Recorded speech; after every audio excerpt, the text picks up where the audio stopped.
What I won't do is pretend that I understand your pain, black women. What I won't do is pretend that I've been through that pain. What I won't do is pretend that it's not real. But what I will do is constantly stand up for you and constantly raise my daughter, which is a black queen, to know what this world is capable of and to know how to do better. So, like I said, if I disrespected anybody by me wearing braids, that's never my intention. Yes, I do know that your ancestors wore braids to hide dried rice and seeds to be able to feed their children during slavery. Yes, I do know that African culture also wore different braids to identify what clans they belong to. I know about the black culture. I grew up in it. I come from a black foster home. This is all I know. Don't judge me either. Black women have spent years and decades and lives and centuries trying to educate us, trying to fight for us, the collective us, and we have not been listening to them. As a white woman, if I am ever caught speaking over black women, I hope you will call me out and call me out swiftly. However, I think that there is a difference between speaking over black women versus expecting black women to continue to do the labor of educating us when they have been saying the same thing for decades and we haven't been listening. It is time for us to stop relying on their labor and to bring the conversation back home, to start having it amongst ourselves, to start having it within our community, and to start having it within ourselves. Because if we pay attention to what black women have been saying, then we would recognize that blue bracelets are the same as we understand the assignment. They're the same as putting a black square on Instagram. If we've been listening to black women, then we don't need them to step in and tell us that we're doing the same damn thing. And again, we should never speak over black women on black issues. But as white women, we need to be talking about white issues. And racism is a white issue. It is a white thing. We are the ones doing it. We are the ones perpetuating it. We need to start having these conversations in ways that aren't just shame circles that feel a lot like an AA meeting.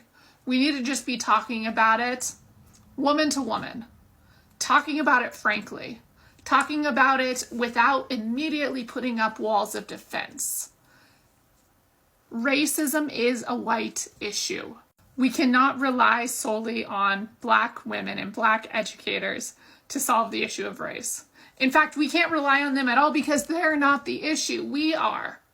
So we need to start relying on ourselves. We need to start taking the burden off of them to educate us and look at all of the educating that they've already done and start listening to it, start talking amongst each other about it.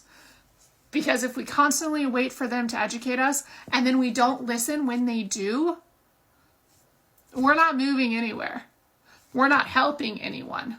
We're not being the solidarity that we think we are. In the same way that we cannot solve issues of sexism and sexual assault until men start having conversations and holding each other accountable for the actions that they are doing, we cannot make any difference until we start holding each other accountable and calling others out before black women have to get involved and call us out, right? A man does not have to wait for a woman to say, hey, that was a rape joke, that's inappropriate, for a man to step in and call it out. We understand that. So why do we think that the same is not true amongst ourselves when we're talking about race and how we inflict racism on black women? Hello, tribe. I go by Sherlock in this particular platform in case this is your first time. Now, this is the tea. White women are coming out clearly, apologizing to black women on their atrocities and how they've always been standing against, black women in many domains. Now, they've cited many areas where black women, they've always been standing. And I also do concur that black women, they've got this particular audacity. I don't know. They've got thick skin, something, embedded or ingrained around the black women. And you realize that in political arenas, you realize that it's the black women who try to step out, trying to confront those particular issues that have always been, no, that one is left for men. So white women have realized that one, and that they have come out clearly and trying to see that all along we've been wrong. Now, before I dilute this one here, we're going to watch from other different quarters many sentiments which are made by different people, their different opinion on how all along they've been wrong. And then of course, guys, at the end of it, I'll circle back as usual with more comments, sentiments, insightful, deep critical analysis over the same. But along the line, also do drop us your comments on what exactly you think. Is that true, or that one is just a PR kind of a thing? Let's keep on watching. Dear Black American women, thank you. Thank you so much for just always showing up. Always showing up and just being at the forefront of what's right and for change and for justice, and just always being there for others. People can say whatever they want. People can get mad and upset. The fact that you all are tired, that you don't want to try anymore, that you just are done.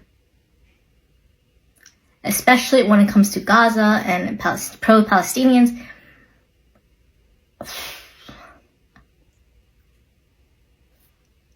You tried helping when you could, when you were able to, but it wasn't good enough. It was performative. It wasn't enough. And finally, when it was time that you needed others to show up for you and for themselves too, actually, in the long run, they didn't show up. No one showed up. And now that the elections are over,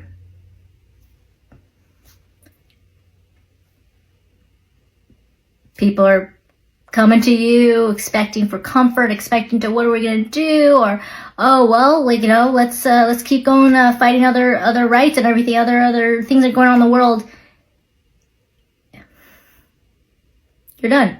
You're tired. You're exhausted. It just wasn't good enough. No matter what you did, was never good enough. And even when you have the most qualified, overqualified candidate who expressed humanity and love throughout her very short campaign, mind you. She only had 3 months to do this all. Always try to follow justice, speak for the voiceless, and yet always had to be held responsible at a higher standard due to the doings of men. Mind you, Harris is a vice president. She doesn't come up with policies. She just has to uphold them. She is a vice president. But anyways, she gave it her all. You gave it your all. You showed up in numbers at the voting poll. Wasn't enough. Wasn't enough to have her win, because some people chose to be undecided still, not vote at all, vote for Trump out of spite, vote for thinks Trump is better by all. They think he was better. Whatever their decision is, this is the outcome. This is the result that they need to live with. You're all done here. You don't need to fight for us anymore. You're tired. You need to fight for yourselves and for your peace of mind and for your own well-being.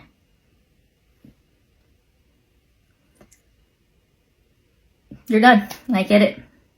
You have every right to be. You have every right to be done. You need your rest because you need to refill your own cup. You need to save yourself because no one's going to save you.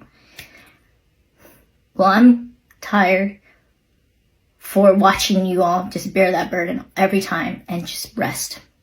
Let us take it on. Let me and hopefully any other Asian Americans, since I look like, I'm Asian American, born here and raised, but let our sisters rest. It is time for the rest of us to carry that torch and let her rest. Let them rest. Let Black Americans rest. They're tired. They're done. Especially Black American women. Enough. Let them rest. Say hate all you want, this video all you want, to anyone who hates this video. I don't care. No fucks to give. No fucks to give. Say what you want to say. But everyone deserves to preserve their own mental well-being. Because how can you possibly help others when you yourself is being oppressed or being forgotten or not being helped at all when you need help? And Black American women, Black Americans especially, know the feeling of being oppressed. Their entire history, American history, has been ingrained in slavery since being taken over here against their will. And they made use of themselves, and they've been battling discrimination and segregation, everything, and racism till this very day in the 21st century, year 2024. So if they say they're tired, they're tired. Let them rest. Let them be. Let them do whatever they want. They don't want to fight anymore. I don't blame them. I don't blame. What do you expect? What did we all expect? It is what it is. But I'm going to do my best to just maintain strength, but also take care of myself. Everyone take care of yourself. All this doom scrolling and everything. We, at the end of the day, have to love ourselves, love one another, but most importantly, love ourselves and take care of us. Because all this fighting, all this bickering amongst each other, it's not helping anybody. But thank you, especially to Black American women. Thank you so much. I'm sorry. I'm sorry we, whole as America, have let you down. Once again. Rest today, and I will continue to fight for love and justice and fairness for all, for everyone, for the goodness of all. I'll fight to continue to live another day. Thank you. Black women, this is not a reflection of you. You are strong, brilliant, beautiful, soft, feminine, encouraging, vivacious, resilient, fearless, bold. You are everything and more to this country, whether they want to give you your flowers or not. Moving forward, because we always have to move forward. We always have to get ourselves together and keep pushing forward. You do not have to stand up for anybody you don't want to stand up for. You do not have to protest. You do not have to donate. You do not have to govern. You do not have to repost. You do not have to share. You do not have to make content based around anything other than yourself. It is time to wrap up these silk presses and our beautiful silk bonnets and protect ourselves. Move accordingly.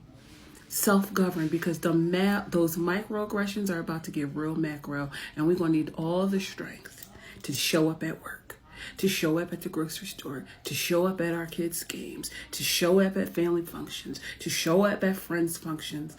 We need everything we got. Nobody else is deserving of it at this point.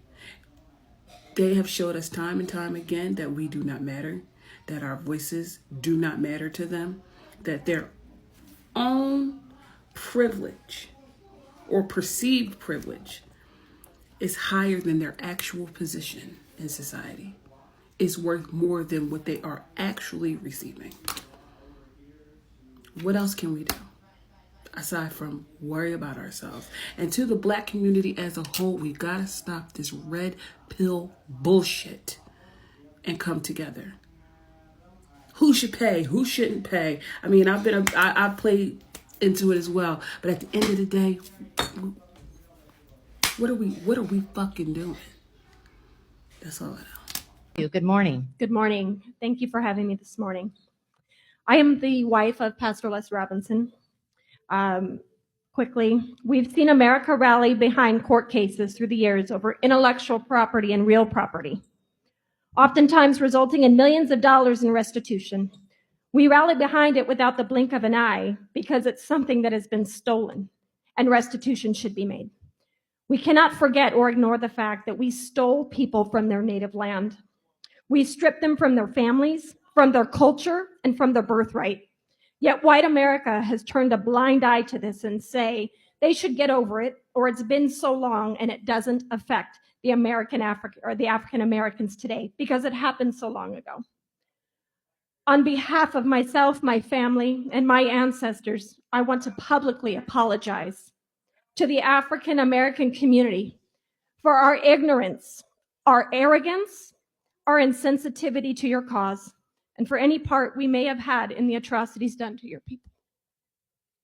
I stand here today humbly to show my love and support.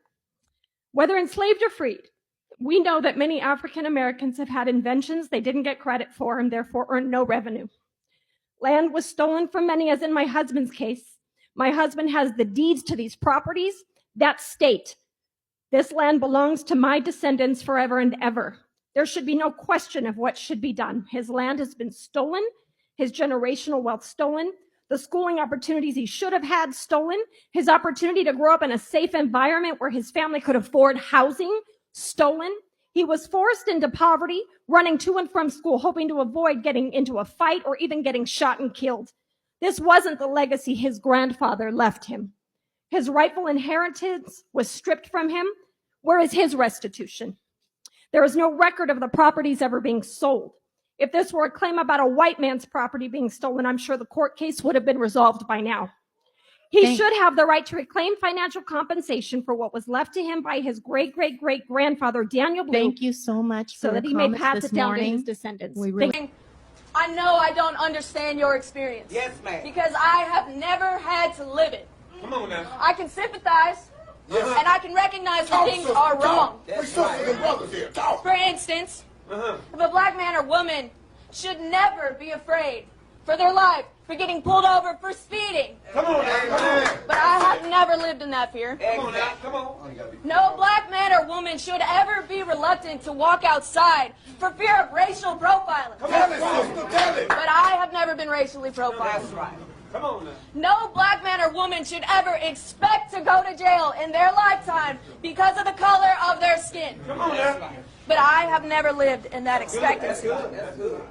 And this is why I don't believe in the phrase, I don't see color. That's right. One, to say you don't see color is a lie. We're different. We can all see that. But two, and way more importantly, to deny the differences in our skin is to deny the differences in our privilege. Come on. Yeah. I'm going to say that again because I think it's worth repeating. To deny the differences in our skin is to deny the differences in our privilege. Yeah. And that leads me to my next point. To deny the differences in our color is to promote ignorance. Ignorance is the reason that systemic racism and oppression is allowed to exist in this country. That's good. So why am I here? Why am I up here speaking? Come on now. Tell them, sister. I'm going to talk on about three things. One of those is change, the other is ignorance, and one is discomfort. I'll get there. Go ahead. Take your time. Broadly speaking, why am I here? Because I want change. But let me speak on that for a second. Because I think a lot of people want change. I think a lot of people say they want change, but let me clarify. I think a lot of white people think they want change. Come on. But here's the thing about that. In order for there to be a true and genuine change, for you, for the black community, for people of color, there has to be an equal and requited amount of change for white privilege. Yes, right. And that is something that white people don't want to think about. They don't want to admit that. White people don't want to acknowledge the head start we have in life just for being born this color. You know what? That is willful ignorance. Put it on front line. Willful ignorance is what allows oppression to continue in this country. Together we stand. That's it. So I'm going to talk on ignorance for a second. I think one of the biggest things that allows ignorance to continue is our education system. There it is, baby. Ma'am, our education system. Yes, ma'am. And what I mean by that is our education is a white man's education. It is. It is a white man's history. Yes, ma'am. Tell it. Why does that matter? Again, like I said, I can recognize when something is wrong. And that is wrong.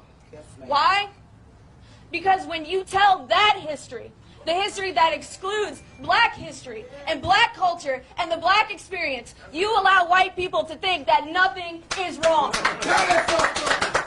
when that happens, you allow white people to think, well, it was bad back then. But it's not bad now. Hell no. That's right. It's bad now. In fact, some might say it's worse because this is systemic oppression. That's right. This is institutional oppression. This is oppression that is not overt, but it is just as powerful, and we are able to hide it. God Almighty. That's it. And I have more to say. If you want to hear all of it, please come out Saturday. We'll be there. Thank you. We appreciate it. But no, the reason I'm here is because I stand by you. I support you. I love each and every one of you out here. We are brothers and sisters to the day we die. And this is not my time to have my voice heard, but I will use my voice for you. I promise. Thank you. Thank you. Hi, I'm Elizabeth Booker Houston, aka Booker Squared, and I'm here to formally apologize because I made a misstep, and it seems that members of the Mayo Sapien community were very harmed by my videos earlier talking about systemic racism, Juneteenth, and reparations, and victims, such as John here, are very concerned that Black Americans, such as myself, are not going to work for the things that he has. And I'm here to lay those fears to rest and tell you directly, John, that us Black Americans are not looking to be handed anything you've worked for, because everything you've worked for is trash and we don't want it. Okay, that double wide, it's yours. We're not going to take that from you.